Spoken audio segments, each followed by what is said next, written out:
amigo israelense. Aí, como é que soleta o seu nome? Gadi. Ok, muito bom dia para todos e todos os ouvintes também. Muito bem, eu apresento também aqui à minha esquerda o empresário, o escritor Gad Adler, desculpe. Ele é autor do livro Você Não Pode Tudo, mas pode e merece ser feliz. Gad Adler, seja bem-vindo aqui ao nosso programa Gente que Fala. Boa tarde, muito obrigado. Boa tarde para todos. Também conosco, aqui à direita agora, a advogada a doutora Roberta Codinhoto, ela é sócia da Missão Compliance. Seja bem-vinda, doutora Roberta. É um prazer estar aqui com vocês, uma boa tarde. E também conosco, aqui à minha direita, o coronel PM, advogado, psicólogo, Roberto Alves dos Santos, mais uma vez conosco no Gente que Fala, seja bem-vindo. Muito obrigado, Mauro, deputado coronel Tadeu, amigo de caserna, Gad Adler, escritor. Aliás, esse livro aí eu faço questão depois de buscar um, hein? Você me diga, muito interessante, o que pode ser feliz. E Roberta, né? Vamos deixar o doutor a pedidos, hein? Então vou deixar a doutora também. Vamos lá, gente, o nosso primeiro tema de hoje, dessa edição do programa Gente que Fala. Reportagem publicada ontem pelo site de Intercept Brasil mostra que o ex-juiz e hoje ministro da Justiça e Segurança Pública, Sérgio Moro, orientou as investigações da Operação Lava Jato por meio de mensagens trocadas pelo aplicativo Telegram com o procurador Deltan Dallagnol, coordenador da Força Tarefa. Nas conversas, Moro sugeriu que o procurador trocasse a ordem de fases da Lava Jato para não ficar, segundo palavras de Moro, muito tempo sem operação. Deu conselhos também e pistas informais e discutiu o vazamento do áudio de Dilma Rousseff. Deputado Coronel Tadeu, como é que o senhor avalia este episódio? A Força Tarefa da Lava Jato não negou o conteúdo que foi divulgado pelo Intercept Brasil. O senhor considera isso tudo normal? Há indícios de crimes cometidos pelo hoje ministro Moro? Nenhum indício de crime, não vejo nada de legal na notícia dessas mensagens. O que tem de legal é o fato de alguém hackear o telefone celular de algumas pessoas importantes, né, e levar essas mensagens para um site que se diz brasileiro, mas não tem nada de brasileiro. Um site que também não é imparcial, absolutamente. O site fica fora do país e ainda é comandado ou dirigido por alguém da esquerda. Então, aí sim está a ilegalidade do processo. Mais uma vez, a esquerda tenta denigrir a imagem do governo Bolsonaro e tenta de forma bem sórdida, bem criminosa, bem baixa. É isso que eu vejo. As questões de contato entre o Ministério Público e a Justiça Federal, no caso, na época, representado pelo juiz Sérgio Moro, isso é muito natural. Qual é o juiz que não conversa com o promotor? Principalmente se tratando de investigação. Isso é absolutamente normal na Justiça. Não vejo absolutamente nada. Espero que realmente consiga se chegar até o hacker, provavelmente ele esteja fora do país, vai ser muito difícil, acredito eu, mas se chegar, que justiça seja feita. Gato, sua observação sobre esse episódio. Em primeiro lugar, eu queria prestar atenção que os próprios lados que fala da Dilma Rousseff e por que divulgou a conversa com ela dela com Lula, de repente toma parte e opina sobre uma conversa que eu li a conversa. Parece que não tem nada demais. É natural que pessoas se conversam sobre uma investigação. Seria muito ingênuo de pensar que juiz não conversa com promotor. Isso pode ser dentro da sala do juiz, e pode ser através de programa de mensagem. Só que as mesmas pessoas que falaram que não era para divulgar a conversa de Dilma e Lula, vai lá e divulga essa conversa. Esse moral dúbio da esquerda, ele é constante o tempo todo. Quem leu George Orwell sabe, a verdade é mentira e a mentira é verdade. A narrativa justifica os fins. E é uma postura muito complicada, se não falar bem hipócrita. Roberta, tudo normal ou tem algum indício estranho aí para você? Acho que a gente está vivendo uma época de divisão absurda que nunca se viu no país, né? Então, essas interpretações que são feitas de acordo com o que se quer levar às notícias, isso tem me incomodado bastante. Então, ontem, quando eu comecei a ver o desdobramento de tudo, então acompanhando nas redes sociais, eu fiquei impressionada, porque sim, a gente está falando de uma invasão de telefones celulares, que muitos têm sido vítimas, mas nós estamos falando de pessoas que estão no governo e pessoas que estão nas nossas instituições que deveriam estar mais protegidas, e da mesma forma a gente vaza isso com uma naturalidade, como se fosse, obtive esse documento de forma oficial, e eu estou fazendo uma leitura de documentos que eu obtive de forma oficial. Não, nós obtivemos essas informações de uma forma totalmente ilegal, e aí, ainda que essas informações, e acredito que as figuras públicas, elas devam sim, pela transparência do cargo que elas ocupam hoje, elas devam sim esclarecimentos de qualquer tema que possa ser interpretado, isso pela posição que eles estão, eu não vejo extrema ilegalidade em conversas também que tenham sido feitas. Nós estamos falando de profissionais que eles têm direito a ter as suas opiniões de forma reservada, eles não estavam tendo as suas opiniões de forma aberta ao público. Esse é o meu entendimento dessa situação. Coronel Roberto, a sua avaliação. E o curioso é que na semana passada o ministro Moro veio a público falando que o telefone dele havia sido hackeado, mas tudo isso aqui é bem anterior a esse episódio da semana passada em que ele falou a respeito. Então, na realidade, o questionamento de ser invadido por hackers, isso aí o tempo todo, não é de agora.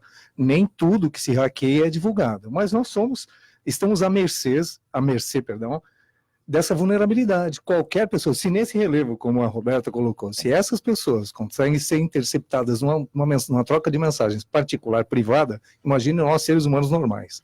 Isso alcança qualquer pessoa. E esse, para mim, é o cenário mais preocupante. Pouco me importa a narrativa inicial, pouco me importa, porque quando a fonte de qualquer conteúdo, seja probático ou seja indício, é irregular, ela já não vale, a gente nem questiona, não vou nem questionar, é perda de tempo. A gente está questionando isso aí. Agora, o abalo que causa esse tipo de notícia, que não, qual é o fundamento? Quem é Intercept? Não é um órgão oficial. A gente não tem relevo algum. A gente não deveria, na realidade, estar nem discutindo esse assunto. Agora, quando você dá relevo ao assunto, é o que interessa à mídia. Esses órgãos são criados para isso, eles vivem disso, eles vivem desse fomento, vivem da desgraça alheia. Então, quando tem uma notícia, vamos procurar outra, porque eles vivem disso. Não é à toa que nós temos hoje no Brasil o maior número de fakes, que são criações espúrias desses meios, né, de comunicação, dessas redes sociais. É o país que mais cria fake. Então, hoje você não tem condição de dizer o que é verdade e o que não é verdade. E até que ponto essa verdade é verdade. Porque qualquer coisa, qualquer mentira reiterada, repetida, se torna uma verdade para a história.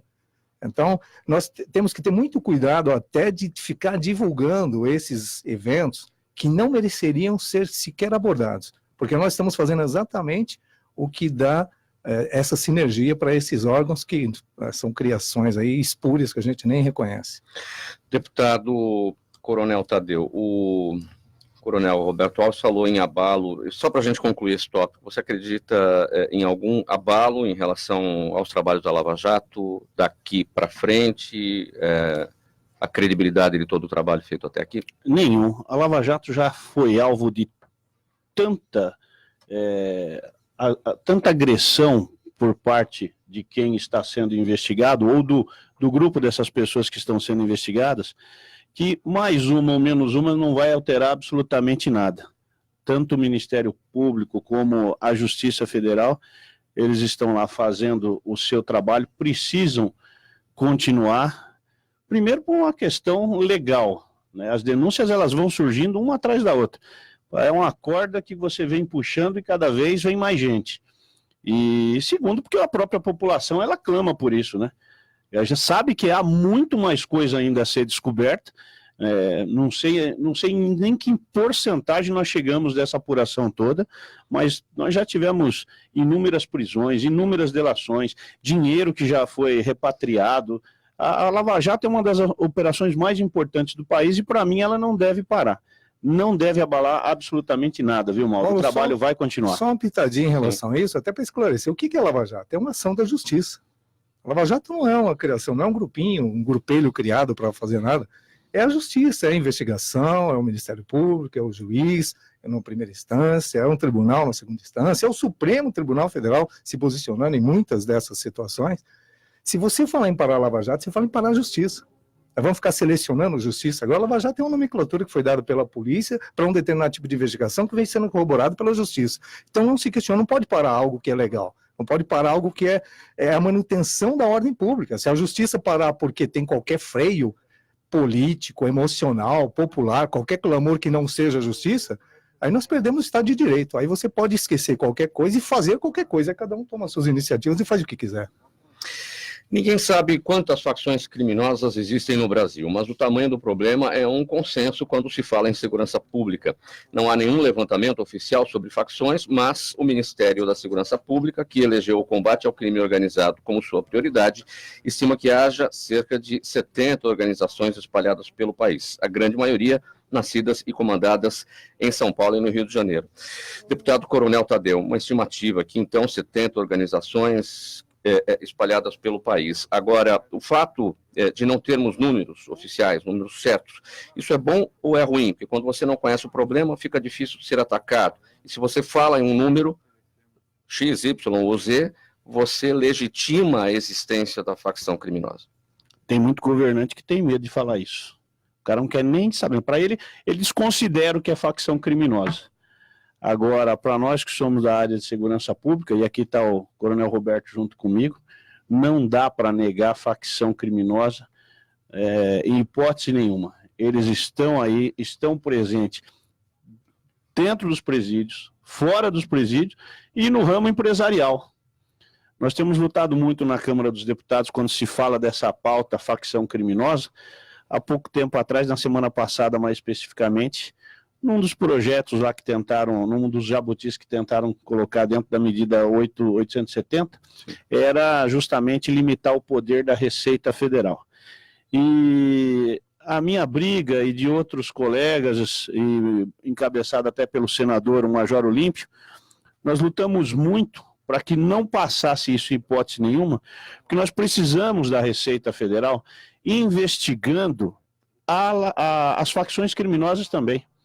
Conversando outro dia no interior de São Paulo com um representante de postos de gasolina, ele me falava que eles estão fazendo uma investigação por conta deles e eles acreditam que hoje no estado de São Paulo o PCC ele deva ser proprietário de pelo menos 150 postos de gasolina. Esse é um dos ramos em que essas facções criminosas estão atuando, para lavar dinheiro.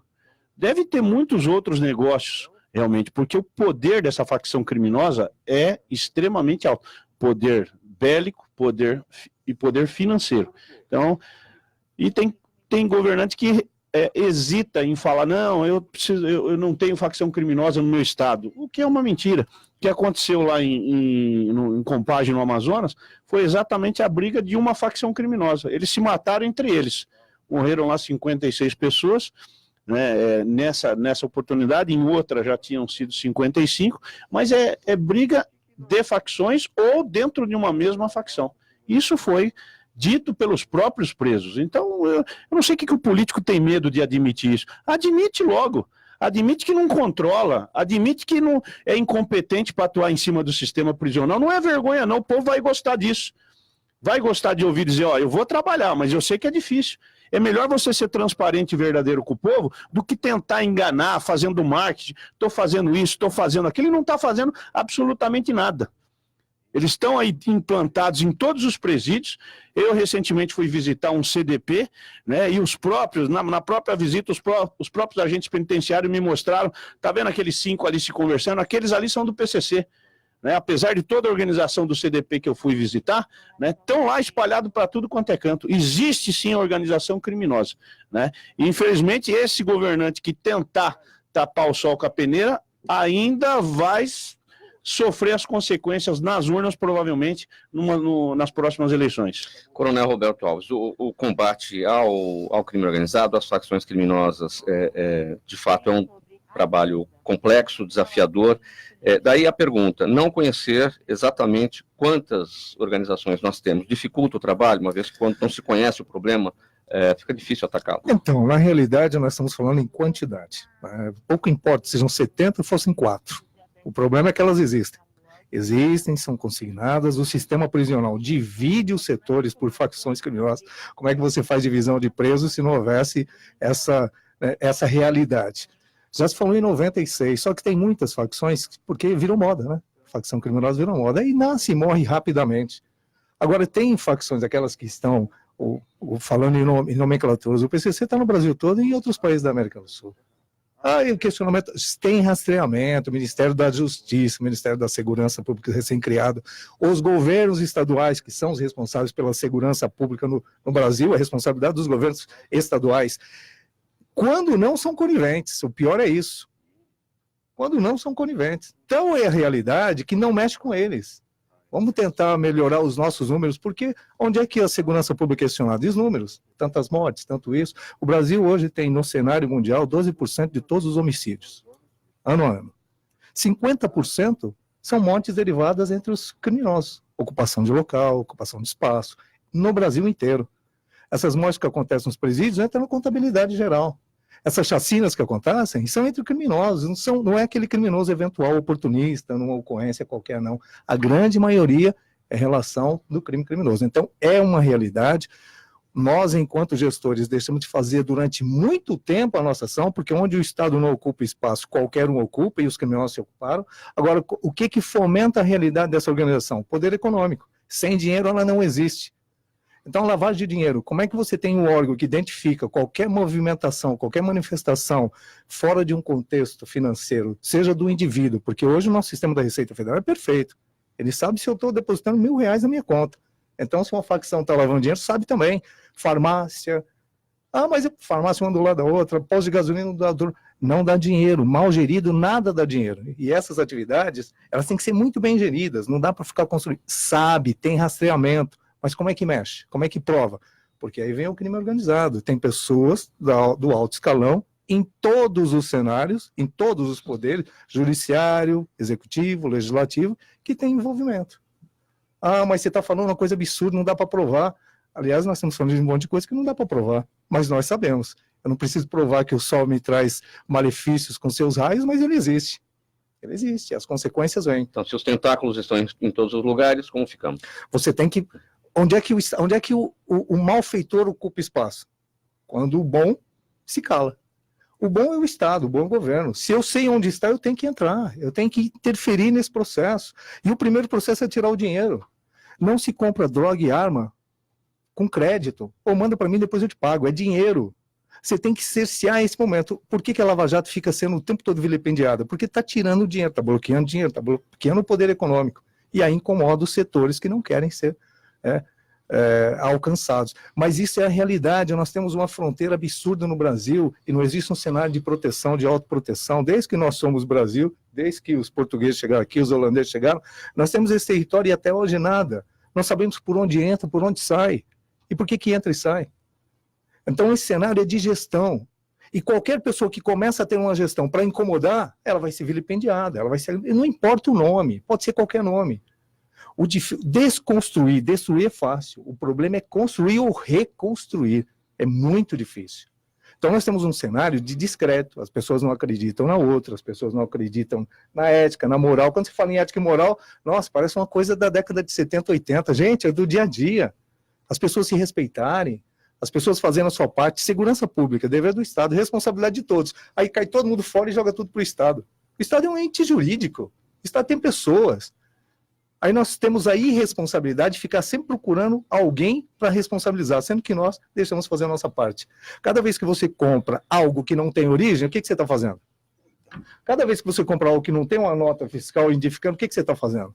E aí pode sair fazendo uma pesquisa na população, todo mundo já comprou o seu CDzinho, seu material, seu celular. Exatamente. Quer dizer, se eu posso colocar o chapéu do filósofo, no final, todo mundo discute procedimentos. Procedimento, como tem que ser uma empresa? Ela tem que seguir certas regras para nós conseguirmos certos resultados. Mas quando nós viemos falar sobre corrupção e honestidade, é postura humana. E a postura humana começa com moral próprio. Não tem lei que consegue prevenir. A gente vê, por exemplo, no Irã. No Irã, quem contrabandia droga é morto. Ou na China. E são mortos dezenas de pessoas. Eu não estou entrando no mérito se está certo ou não está certo. Mas se a pessoa por si, quando ele ele que tem que tomar postura, não toma postura moral, nós não chegamos a lugar nenhum. Porque é o médico que você entra e a primeira pergunta é com nota ou sem nota. Ele rouba na fonte. Os políticos que são culpados roubam no final. Mas o processo de roubo é uma postura moral que tem que ser mudada. Agora, como eu estudo religiões minha vida toda, eu acho que a religião, de novo, sem entrar no mérito se ela é certa ou errada, ela é uma grande organizadora social e uma grande referência moral para criar uma sociedade que começa a ser um pouquinho mais saudável. Nós podemos ver isso com a postura dos evangélicos, que, por exemplo, aí entra em outras coisas, mas, por exemplo, eles não têm complexo com ganhar dinheiro e com competência. Onde o católico